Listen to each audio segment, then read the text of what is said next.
Shalom saudara-saudara yang dikasihi Tuhan, selamat berjumpa kembali dalam program Suara Gembala GKI Agus Salim Bekasi. Saat ini kita akan merenungkan sabda Tuhan, sebagaimana yang disaksikan di dalam Filipi pasal yang keempat, ayat 7 sampai yang ke-9. Jadi akhirnya saudara-saudara, semua yang benar, semua yang mulia, semua yang adil, semua yang suci, semua yang manis, semua yang sedap didengar, semua yang disebut kebajikan dan patut dipuji, pikirkanlah semuanya itu. Dan apa yang telah kamu pelajari, dan apa yang telah kamu terima, dan apa yang telah kamu dengar, dan apa yang telah kamu lihat padaku, lakukanlah itu. Maka Allah sumber damai sejahtera akan menyertai kamu. René Descartes, seorang filsuf ternama Prancis abad ke-17, pernah mengucapkan sebuah kalimat dalam bahasa Latin, cogito ergo sum, yang artinya aku berpikir, maka aku ada. Melalui kalimat ataupun frase yang diucapkan oleh Descartes ini, Descartes memandang bahwa yang namanya pikiran itu merupakan sesuatu yang amat sangat penting di dalam kehidupan seseorang, di dalam kehidupan manusia. Ketika seseorang atau siapapun dapat mendaya gunakan secara maksimal, secara optimal pikiran yang ada pada dirinya itu. Sebab melalui pikiran yang ada pada diri setiap orang, pada diri setiap manusia, maka segala sesuatu di dalam kehidupan ini dapat diungkapkan melalui pikiran itu sendiri. Saudara-saudara yang dikasihi Tuhan, di dalam bacaan kita tadi, Rasul Paulus berada di penjara Roma yang pada saat itu ia di dalam pengawasan pemerintahan Romawi. Ia menjadi tahanan politik pemerintahan ataupun kekuasaan Romawi. Apa yang ingin diungkapkan oleh Rasul Paulus di balik jeruji ketika ia menyampaikan, menuliskan suratnya ini kepada jemaat Filipi? Ia berpesan, ia memberikan nasihat-nasihatnya kepada jemaat Filipi agar semua yang mulia, semua yang adil, semua yang suci, semua yang manis, semua yang sedap didengar, dan lain sebagainya, itulah yang harus menjadi pikiran, itulah yang harus menjadi paradigma, itulah yang harus menjadi mindset di dalam kehidupan jemaat Filipi. Apa yang dinasihatkan oleh Rasul Paulus kepada jemaat Filipi ini berangkat dari latar belakang di dalam kehidupan jemaat Filipi, di dalam kehidupan persekutuan orang-orang Filipi pada saat itu. Antara satu dengan yang lain, antara satu kelompok dengan kelompok yang lain, saling berseteru, saling mengklaim, mengungkapkan kebenaran dirinya, menyalahkan yang lain, menyalahkan kelompok yang berbeda. Terjadi pertentangan, dan pada saat itu Paulus mendengar ada potensi perpecahan di dalam kehidupan jemaat Filipi. Karena satu orang, satu terhadap yang lain, satu kelompok terhadap yang dengan kelompok yang lain mengklaim atau mendaku dirinya paling benar, dan yang lain itu dianggap salah atau dianggap keliru. Saudara-saudara yang dikasihi Tuhan, apa yang ingin diungkapkan oleh Rasul Paulus agar di dalam persekutuan jemaat Filipi, Paulus menghendaki sebuah persekutuan yang indah, sebuah persekutuan yang terarah, yang terorientasi pada diri Sang Kristus, di mana Paulus di dalam bacaan atau di dalam pasal sebelumnya yang mengungkapkan bahwa Kristus yang adalah rupa Allah sendiri dengan segala keagungannya, dengan segala kemegahannya, tetapi ia tidak genggam, ia tidak banggakan statusnya sebagai rupa Allah atau dirinya sebagai Allah pada saat itu.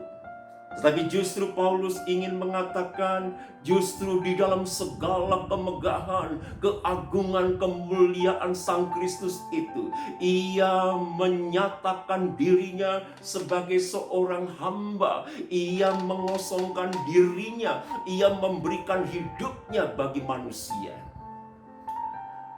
Itu berarti apa yang seharusnya dijalankan, dilakukan oleh jemaat Filipi.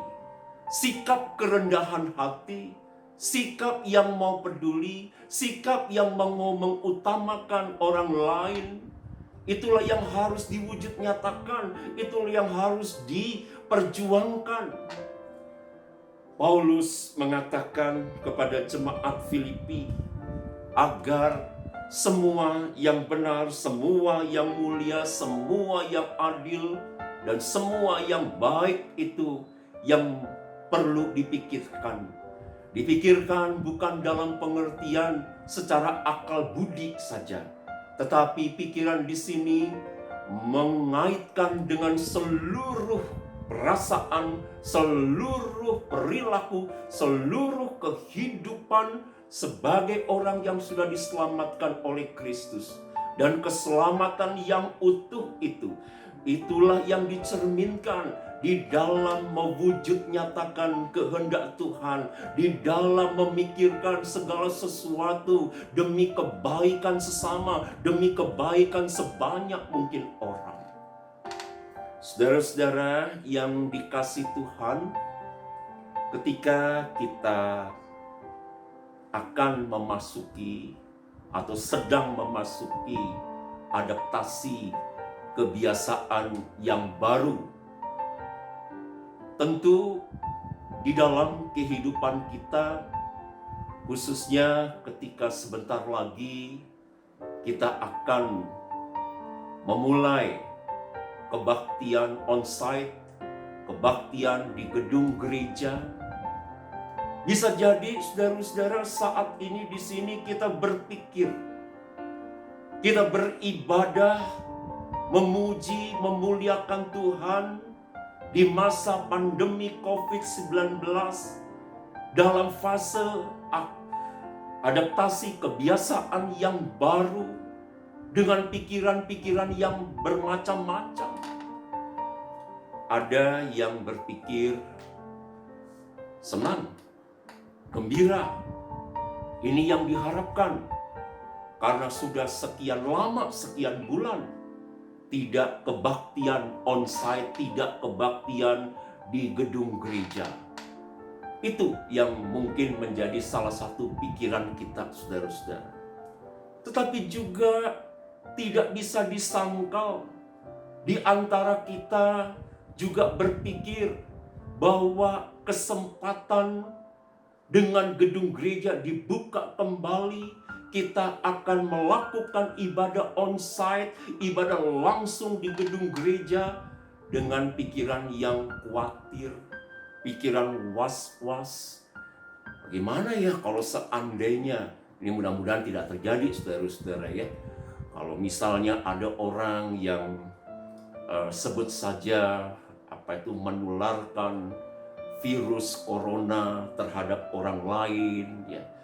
Tapi ini tentu kita nggak berpikir begitu. Tapi kita tidak bisa menghindari kalau seandainya ada yang berpikir demikian. Ada yang berpikir justru dengan dibukanya gedung gereja yang sebentar lagi kita akan beribadah bersama-sama. Ya, mau tidak mau memang kita berpikir, wah, ibadah kita atau kita berkebaktian tidak seperti dulu lagi. Ya, sebelum pandemi COVID-19 itu ada. Ya, kalau dulu kan tidak pakai masker, atau kalau seandainya ada yang tidak cuci tangan, tidak berjarak, berkerumun, itu sesuatu yang biasa, memang tidak ada bahayanya pada saat itu, saudara-saudara. Tetapi sekarang ini, saudara-saudara, tentu berbeda. Kita berpikir di dalam ibadah kita sebentar lagi di gedung gereja, memperhatikan dengan sungguh-sungguh, menghayati himbauan, peringatan pemerintah dengan protokol kesehatan. Dan itu yang harus kita pikirkan. Dan yang kita pikirkan sekali lagi tidak sebatas dalam pengertian akal budi ini, saudara-saudara, tetapi juga menyangkut seluruh keberadaan kita di dalam persekutuan ini. Kalau di dalam bahasa Sinode GKI yang cukup ngetren akhir-akhir ini, saya pinjam ungkapannya, yaitu merawat, memelihara, menjaga kehidupan. Dengan kata lain, saudara-saudara, ketika kita memasuki tatanan normal baru, adaptasi kebiasaan baru, di dalam ibadah kita sebentar lagi di gedung gereja ini, saudara-saudara, yaitu kita terpanggil semuanya tanpa terkecuali, bagaimana di dalam ibadah kita, di dalam kita mengekspresikan ibadah kita, di dalam interaksi kita dengan sesama, itu sungguh-sungguh harus merawat, menjaga, memelihara kehidupan yang sudah barang tentu. Merawat, menjaga kehidupan itu adalah tugas panggilan kita sebagai orang percaya, sebagai orang Kristen. Dan kita terpanggil untuk terus memikirkan hal-hal yang baik, hal-hal yang adil, hal-hal yang dikehendaki oleh Tuhan di dalam seluruh kehidupan kita, di dalam persekutuan pelayanan dan kesaksian kita. Saudara-saudara, biarlah kita boleh berpikir, boleh memikirkan hal-hal yang dikehendaki Allah di dalam persekutuan kita di sini, di dalam interaksi sosial dengan sesama kita, dengan tetangga kita, dengan kawan-kawan atau dengan teman-teman kita, sehingga shalom atau eirene atau damai sejahtera Allah yang sudah Allah sediakan itu sungguh-sungguh mengalir, sungguh-sungguh mewujud nyata di dalam kehidupan kita. Tuhan memberkati kita. Mari kita berdoa.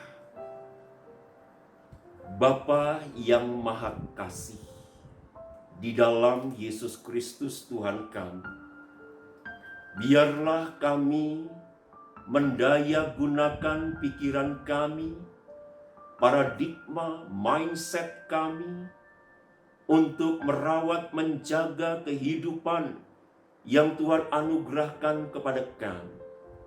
Dan ketika kami berpikir tentang segala sesuatu di dalam kehidupan ini, biarlah pikiran kami, perjuangan kami boleh senantiasa mewujud nyatakan kehendak Tuhan di dalam kehidupan yang Tuhan anugerahkan kepada kami.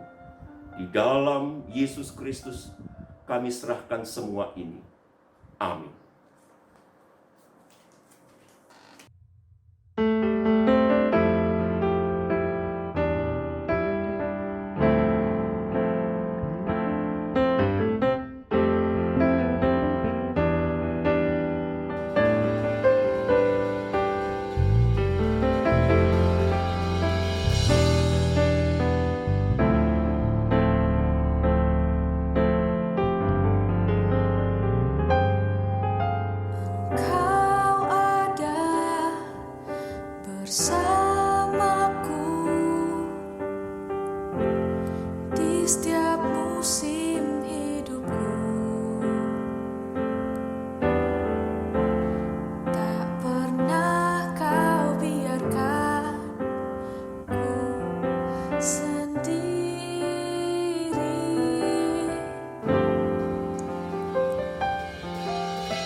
bersama.